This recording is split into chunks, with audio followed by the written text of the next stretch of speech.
வணக்கம். இங்கே யவ்வனத்தில் வளர்ந்து வர்றவங்க தாங்க இவங்க. ஆமாங்க, வாத்துக்கள். அதோட நிறமும் அழகான வாயும் தத்தி தத்தி நடக்கிற அழகும் இருக்கே. அதுலேயும் நாம் அவங்க பக்கம் போயிட்டா குவா குவான்னு சொல்லிட்டு தத்தக்கா புத்தக்கான்னு போகுமே, அழகோ அழகுங்க.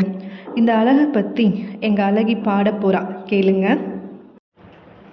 குள்ள குள்ள வாத்து குவா குவா வாத்து மெல்ல உடலை சாய்த்து மேலும் கீழும் பார்த்து மெல்லமாக நடக்கும் சின்ன மணி வாத்து. போன பதிவில் கேட்டிருந்த விடுகதைக்கு பதில் சூரியன் தாங்க. ஆமாங்க, காலையில் வந்த விருந்தாளி மாலையில் காணவில்லை. பதில் சூரியன்.